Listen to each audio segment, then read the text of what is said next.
Уште еднаш Божи благослов и поздрав и од мене до сите вас.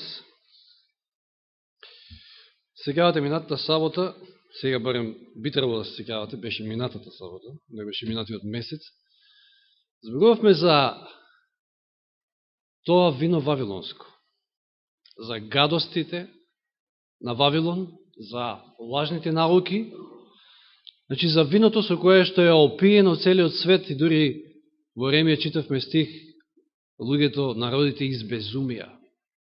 А од вино и од алкохол само таква може да биде последица. Денеска ќе видиме и видовме тогаш дека таа блудница, тој Вавилон е всушност отпаднатата црква, или не отпаднат систем верски да кажам, но денеска ќе видиме токму за блудот ќе зборуваме на Вавилон. Во што се состои? И тоа највеќе преку примерот Христов и неговите маки и страдања при неговото апсење и судење, сцени кои што се повторувале често пати низ историјата и со сигурност повторно ќе ги гледаме. Во некој од нив можеме ние како главните јунаци да кажем. Да се подсетиме, Откровение 17 глава, 1 и 2 стих.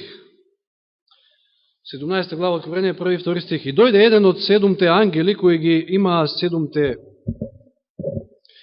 чаши, проговори со мене и рече, дојди да ти ја покажам пресудата на големата блудница, која седи на многу води.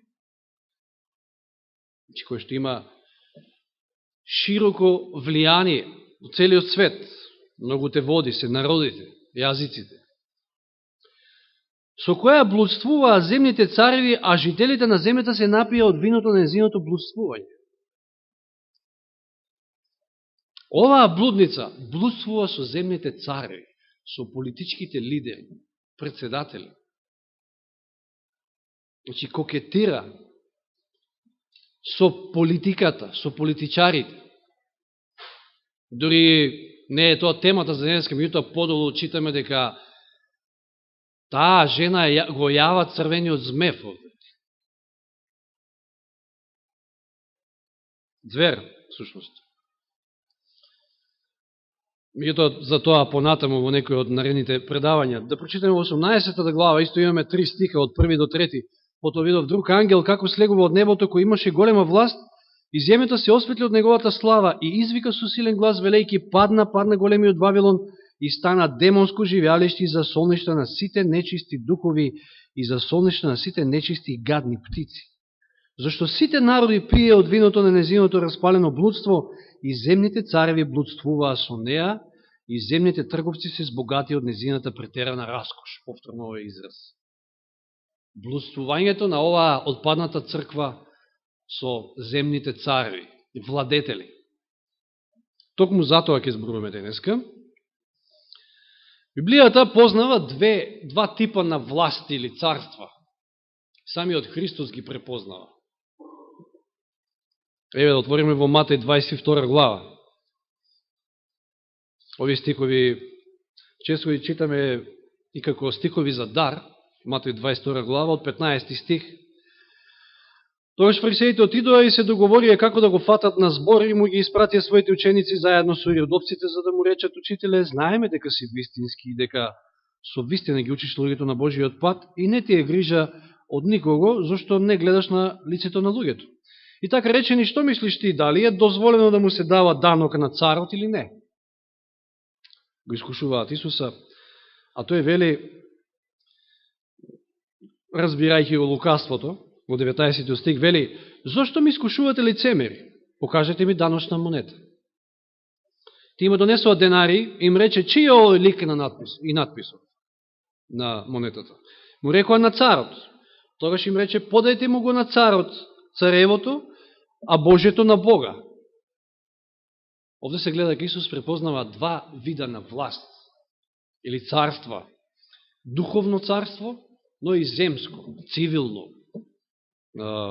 Цивилна власт. Цезарот во случајот. Што ние и должиме на државата, еве во која што живееме, цивилни власти ја управуваат, а што му должиме на Бога.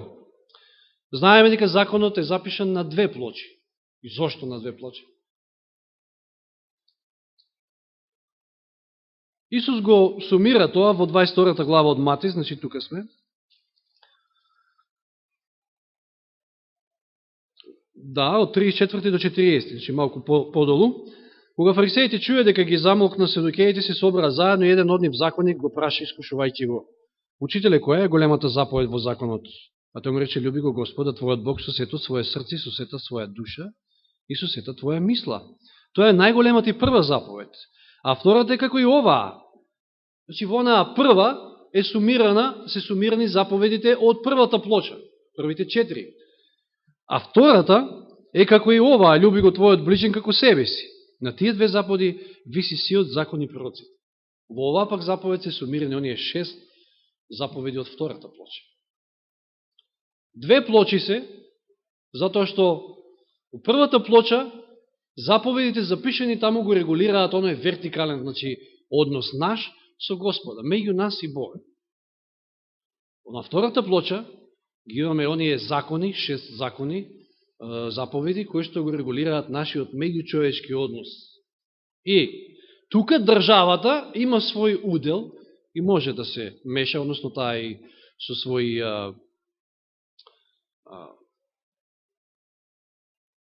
значи служби го регулира редот, значи државата, државните служби, полицијата може да ја уапси доколку крадете, убиете и така натаму, и ќе добиете заслужна казна за тоа. Меѓутоа државата не смее и не е дадено да се меша во првата плоча од законот. Тука често пати настанувал проблемот, посебно во средниот век. И сега во наше време ќе биде повторено искуството на Исус, како што нагласи. И затоа е добро да се разгледа ни што поменал Исус и да видиме како и каде и како всушност блудничал тогашниот Божи народ, кој што му пресудил на Исуса, на Божиот Син, и како блудничала понатаму така наречената христијанска црква низ вековите. Накратко ќе се здржиме, а такво нешто очекуваме и наскоро се случи. Моментално живееме во едно примирје, така можеме да кажеме. Знаете, обично Исус, гледаме низ Евангелијата, бил осудуван заради наводни престапи што се поврзани со првата плоча од законот. Никада не го напаѓаат Исуса, дека не знам украл нешто, дека не знам убил некого и така натаму. Туку се е поврзано со првата плоча. Се сеќавате, има повеќе стикови. Како ти човек се правиш Бог. Само Господ може да прости гревови. Тоа се некои делови од Евангелијата. Еве во Јован, веќе ја поминавме таа 5 глава, да прочитаме стикови како пример. 5 глава Јован, од 16 стих. И затоа јудејците го гонеа Исуса и сакаа да го убијат, дека тоа го направи во сабот, исцелувајќи го, нели, оној фатениот во Витезда, во бањата Витезда. А Исус им одговори: мојот татко работи постојано и јас работам. Значи, зошто го обвинуваат овде? Затоа што работи во сабота. Саботот се наоѓа на првата плоча од законот. Затоа јудејците го бара уште повеќе да го убијат, не само дека ја нарушуваше саботата, туку дека и Бога го нарекуваше свој татко, изедначувајќи се со Бога. Ти се правиш Бог. Повторно, напад поради наводно кршење на заповед од првата плоча на законот. Да се присетиме како го кушал ѓаволот. Ова е интересно, не само ѓаволот.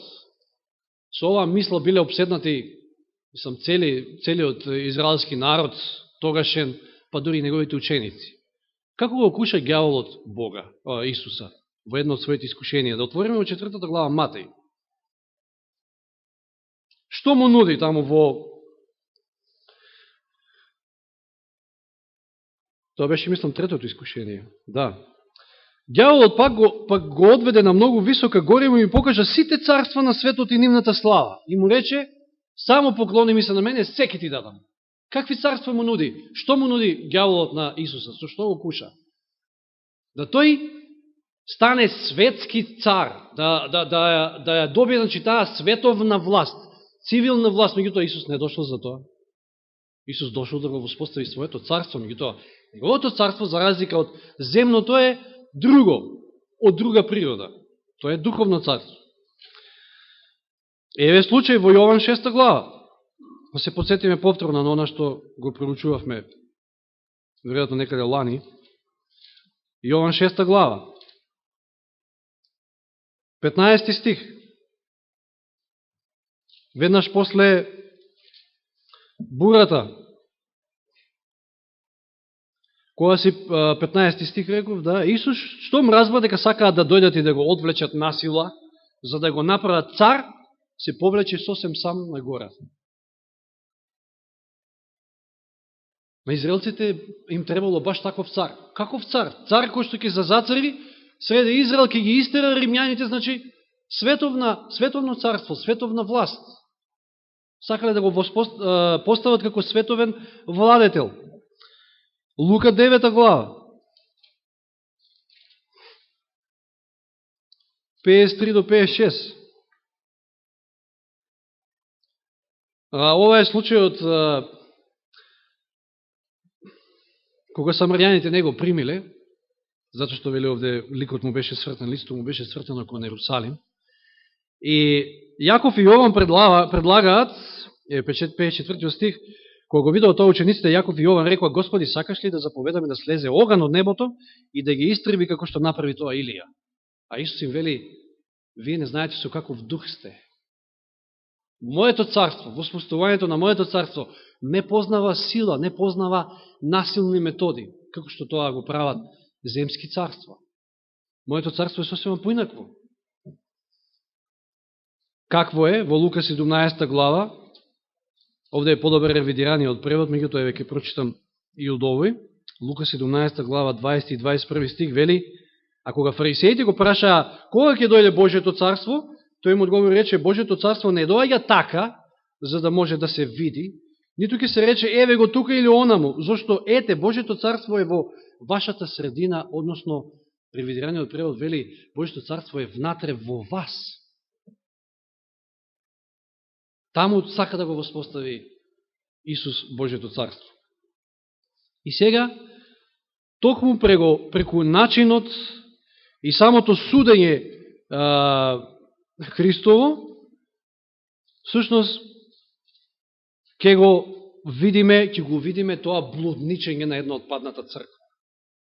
Во случајот на Израел, на евреите, кои што како нација биле, се сеќавате, спомнавме, избрани од Господа, како Божи народ, меѓутоа, токму ќе го видиме нивниот пат, мислам, тие веќе биле добро паднати, меѓутоа, токму ќе го видиме нивното блудничење со земските власти, со цивилните власти во судењето на Христа. 26 глава Матеј. И ќе читаме од 50 стих. Ова е најнапред случајот кога при самото апсење, значи од 50 стиха Исус му рече: пријателе, зошто дојде? Ова се зборови упатени до Јуда, кога Јуда ќе го предаде. Тогаш пристапија, положија раце на Исуса и го фатија. Значи неговото апсење.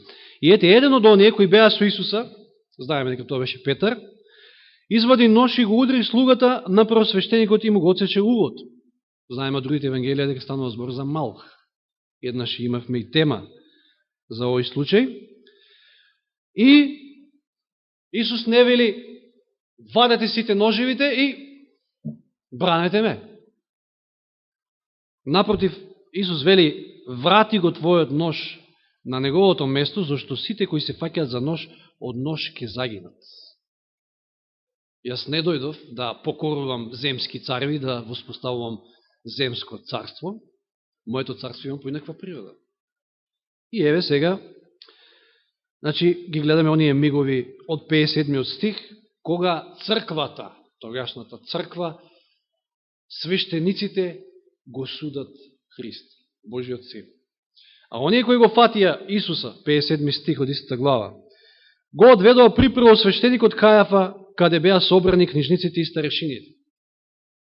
Овде станува збор, јасно е, се гледа верски суд, овој црковен суд. Исуса го носат пред првосвештеникот Кајафа најнапред. Тука се сите собрани, книжници, старешини. Читаме 59 стих. А главните свештеници, целиот Синедрион, бараа лажно сведоштво против Исуса, за да го убијат и не најдоа. Иако дојдоа многу лажни сведоци, најпосле дојдоа двајца и рекоа, овој рече, можам да го разврнам Божиот храм и да го созидам за 3 дни. Оно што беше спомнато за време на пуката. И читаме понатаму, тогаш првосвештеникот стана и му рече, ништо ли не одговараш, што сведочат овие против тебе? А Исус молчеше. Првосвештеникот му рече, те заколмувам во живиот Бог да ни кажеш дали си ти Христос, Божиот син. Исус му кажа, ти рече, но јас ви велам, од сега ќе огледате човечкиот син, како седи одесно на силата, како доаѓа на небесните облаци. Тогаш првосвештеникот ја раскина својата облека и рече, го хули Бога, зошто ни се потребни уште сведоци? Ете, сега ја чувте хулата. Што мислите? И тие донесуваат смртна пресуда. Кој тие? Црквата. Ова е верски суд. Црквата го осудува, Исуса донесува смртна пресуда, тие одговорили и рекоа, заслужува смрт. Но, во тогашната ситуација, тие не можели ни да ја извршат екзекуцијата, им било потребно што? Одобрување сега од цивилните власти. Државната власт. И го носат кај Пилата. И сега читаме во 27 глава, 1 и 2 стих. А кога се раздени сите свештенички главатари и народните старешини се советуваа против Исуса за да го убијат и го врзаа, го одведоа и му го предадоа на управителот Понти Пилат. Значи црквата, црковните власти веќе го осудуваат, ја носат смртната пресуда и сега бараат одобрување, го носат пред цивилната власт, пред Понти Пилат, управителот на таа област, тогашен. И еве сега ќе видиме,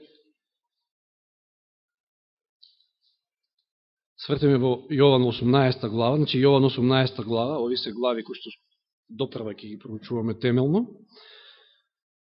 Јован 18 глава, сега ќе го видиме блудот на тогашната црква. Јован 18 глава од 29 стих. Пилат излезе пред нив и рече, какво обвинение поднесувате против човеков? Во одговор му рекоа,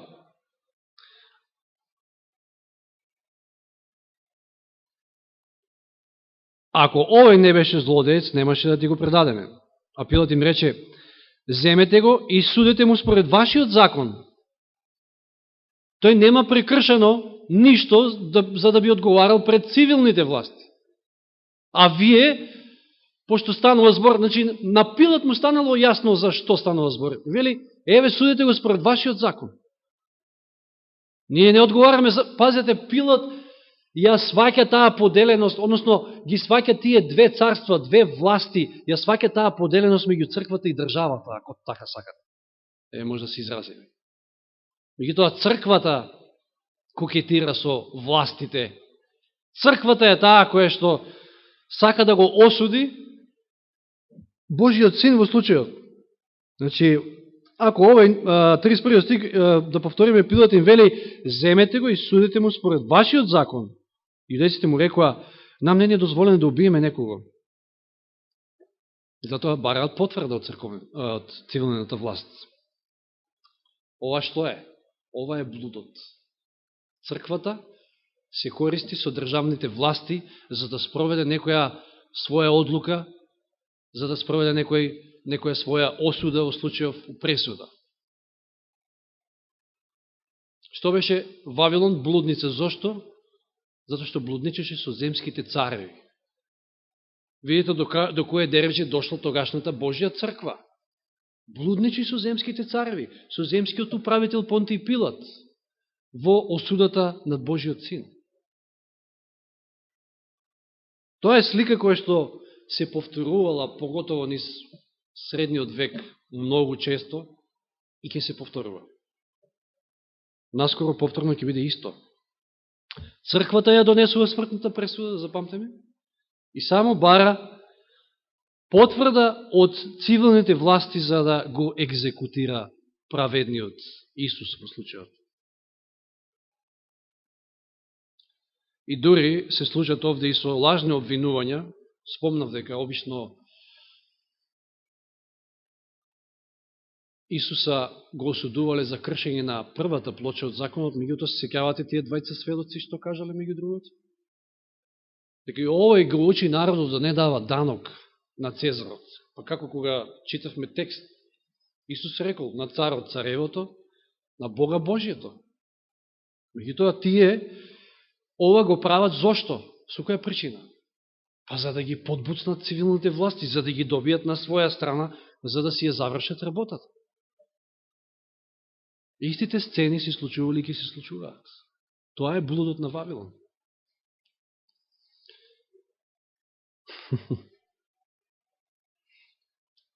Јован 18 глава. Продолжуваме понатаму да видиме што се случува во овие сцени овде на судење. 18 глава Јован од 36 стих.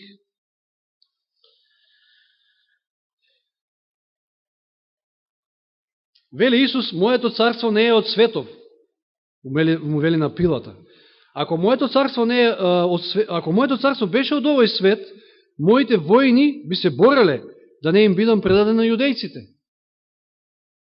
Но моето царство не е од тука. Пилат на тоа му рече, сепак си цар. Исус му одговори, ти велиш дека сум цар, и јас се родив токму за таа причина, меѓутоа не за причина да дојдеме да те бутнам тебе од власт, да ви истерам вас, римјаните, туку зошто? За да го воспостави своето царство, кое што царство е од сосема поинаква природа, за да сведочам за вистината. Секој кој од вистината го слуша мојот глас. Пилат го прашува што е вистината. И што му го рекол тоа, излегува пред јудејците и вели, јас не наоѓам никаква вина во овој човек. Со други зборови, јас, според нашиот закон, не можам да му судам. Не е виновен за ништо. Носете и вие судете го според вашиот закон.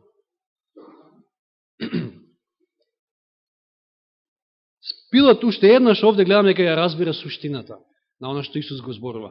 Сваќа дека Исус не е дојден тука за да го бутне него од власт. 19 глава, Јован. Читаме од 4 стих. Потоа Пилат излезе пак и им рече, еве го изведувам пред вас, за да знаете дека не наоѓам никаква вина во него. А Исус излезе надвор, носејќи трнов венец и облека, и Пилат му рече, еве го човекот. Но кога првосвещениците и нивните службеници го видува, извика велејки, растни, растни. А Пилат што им вели? Земете го, вие раснете го, зашто јас не наоѓам вина во него. Пред државата е чист. Јудејците му одговорија, ние имаме закон и според законот тој треба да умре, зашто сам се направи Божи син. Ама Пилат вели со други збори, јас немам ништо со тоа. Вие судите според вашиот закон. Вашата власт, црковна, нека му суди. 10 од 11 стих, затоа Пилат му рече, мене ли не му зборуваш кога му се обрека на Исуса, само чисто за да видиме колкава е таа Божија власт. Колкав е Бог. И не знаеш ли дека имам власт да те раснам и дека имам власт да те ослободам, му вели Пилат на Исус. Што му вели Исус? Ти не би имал никаква власт над мене, ако не ти беше дадено од озгора. Кој ги воспоставува и цивилните власти, државните власти? Повторно Бог. Ти често пати служат, ќе читаме подосно римјаните, за да ја видиме цела оваа поврзаност, токму за исполнување на Божјата волја. И преку нив Господ се служи. На Пилат се му е јасно. Меѓутоа, зошто сепак подклекнал во целата оваа ситуација? Намерно ги искокнав тие стихови, 8 стих од 19 поглавје. А кога Пилат ги слушна, кога велеа дека тој се прави Божи син, според нашиот закон заслужува смрт, вели стихот 8 се уплаши. Од што се уплаши Пилат? Па нели тој имаше земска власт? Што му велат подолу во 12 стих? Односно стихот вели, оттогаш Пилат настојуваше да го ослободи, но јудејците викаа велејки. Пилат со судни маки се трудил да го ослободи, затоа што не гледа никаква вина. Што имам јас со тоа што он се прави, се замислува дека е Божи син, може би се прави дека е Бог и така натаму. Јас немам ништо со тоа. Тоа е чист. Но, тие му велат, јудејците викаат, ако го ослободиш овој, не си му пријател на Цезарот, ки си имаш проблем со Цезарот. А Цезарот е над него. Пилат се плаши да не ја изгуби својата позиција, своето место. И затоа, знаеме во една прилика во Евангелијата стои дека ќе си ги измие рацете, демек тој е чист и ќе им го предаде да го распнат. Потклекнал на притисокот на желбата на народот.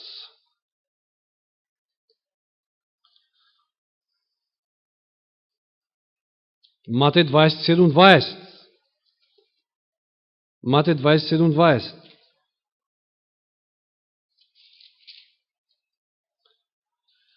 Но првосвещениците и старешините го наговорија народот да го измоли Варава, а Исуса да го погуби. Кои се лошите, кои се злите овде во цела оваа ситуација? Тоа е отпаднатата Божја црква. Не е Божја, не може така се нарече, отпаднатата црква. Евреите. Го наговорија. Тие тоа толку многу го посакуваа.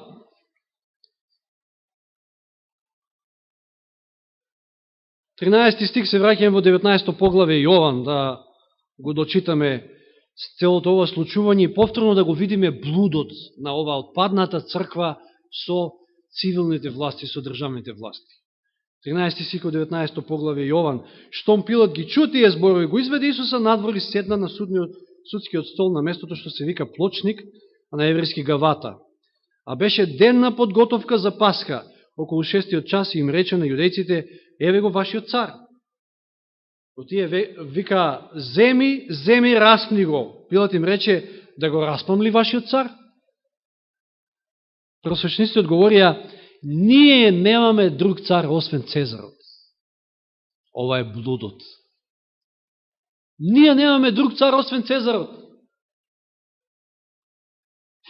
И тогаш им го предаде за да биде распнат и го зедоа Исуса. Неверојатно. Знаете ли колку глави паднале на верници, значи на верни Божии чеда во текот на средниот век, затоа што не сакале да го отпоздрават Цезарот.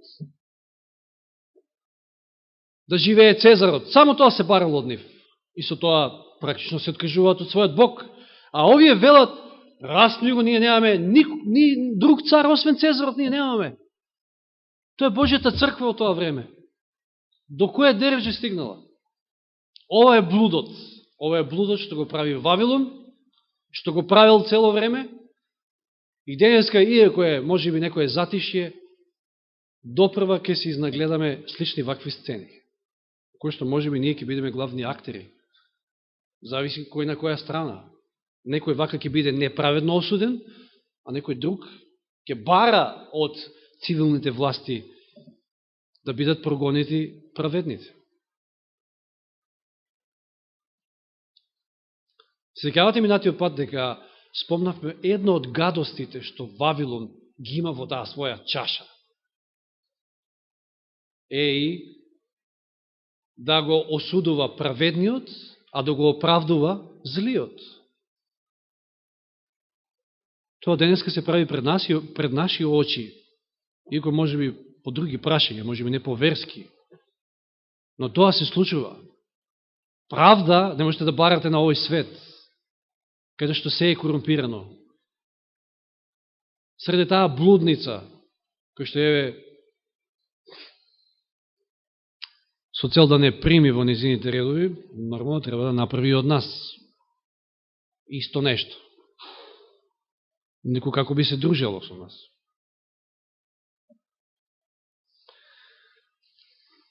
И токму овие зборови што ги изговараат овде јудејците, всушност ќе ја однесат нацијата во пропаст. Иако Кајаф, сеќавате, ќе рече, подобро е овој човек да го немат, да загине и да се спаси цела нација. Напротив, токму поради пресудата што е изречена врз Исуса, нацијата ќе пропадне. Ќе биде уништен Иерусалим и ќе има многу крвопролевање. Храмот ќе биде срушен. Место на Исуса, тие самите на себе си пресудиле. Видете, кога имате спој на црква и држава, кога црквата се меша во работи кои што не треба се меша, секојаш производот е прогонство. Сега еднаш зборувавме за два меча. Библијата познава за два меча. Еве во тој контекст, во Ефесијаните ќе отвориме во 6 глава 17 стих. Ефесијаните 6:17. Кога Павле овде ни го опишува, значи, целото она оружје Божие во кое што треба да се облечеме во борба против непријателот, се разбира станува збор за духовно, не телесно оружје, вели во 17 стих: земете го и шлемот на спасението и мечот на духот, кој е Божјето Слово. Божјето Слово, Евангелието, Господ овој меч и го дал на црквата, за да оди и да го проповеда Евангелието. Тоа е мечот со кој што црквата треба да се служи, со Божјето Слово. Но проблемот е кога црквата ќе се послужи со оној друг меч, кој што е даден на цивилната власт, да прогонува, да осудува, да казнува. А тоа се случувало и ќе се случува. Еве, само за момент, има многу случаи во Дела апостолски, ќе видиме само еден, во 12 глава Дела апостолски. Ако ги читаме Делата апостолски, па и книгата од сестра Елен Вајд, ќе видиме дека апостолите никогаш, никаде, никого не гонеле. Со сила не сакале да проповедаат Евангелие, да му наметна на некого со сила да поверува во Христа. Напротив, тие самите биле гонети, и тоа од кого? Повторно од јудејците.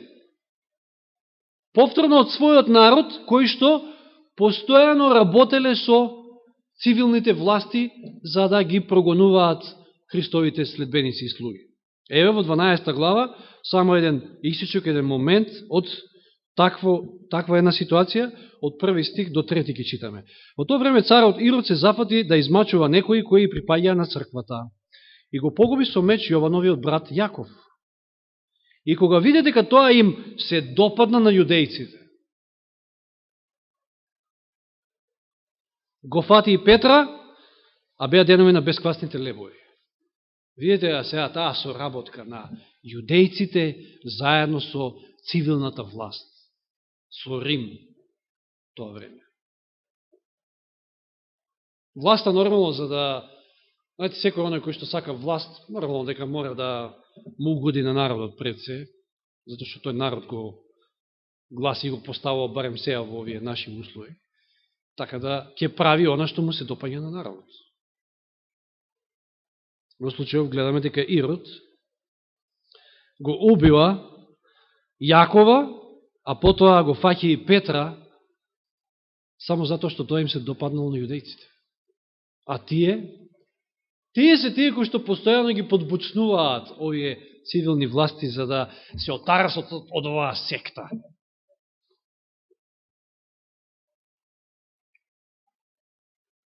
Сега, да го видим оној друг меч, за кој што Павле ни пише во Римјаните 13 глава. Мечот што црквата го добила и налогот што црквата го има е да оди да го проповеда Евангелието. Тоа е мечот на Духот, Божјето Слово. Но, цивилните власти, како што кажавме, кои што имаат право и можат да ги решаваат меѓучовечките односи, имаат право да боричкаат, да кажаме, и да се служат со законите од втората плоча, и немаат право во првата плоча. Да видиме, овие текстови се исто така интересни во Римјаните 13 глава. Секоја душа да им се покорува на предпоставените власти, зашто нема власт, а да не е од Бога. Сетте се на Пилат што му одговара Исус. Ако дозгора не ти беше дадена власт, немаше да имаш власт ти над мене. И колку и да се властите од Бога се поставени, затоа оној кој и се противи на власта, и се противи на Божјата наредба, а кои се противат, ќе ја примат својата осуда. Ви може да не плаките денеска данок, ама или било кој давачки, меѓутоа ќе ве гонат тие власти, ќе завршите таму кај што не треба, ќе бидете казнити за тоа. Зошто владетелите не се страв за добро дело, туку за зло. Сакаш ли пак да не се боиш од власта, прави добро, па ќе бидеш пофален од неа. Ние такви христијани треба да бидеме денеска. Да гледаат на нас сите и да видат чист образ. Таа му служи на Бога, значи цивилната власт, му служи на Бога за твое добро. Што би било ако не би имало закони денеска, полиција и така натаму? Би било неред. Но ако правиш зло, бој се зашто не носи напразно меч.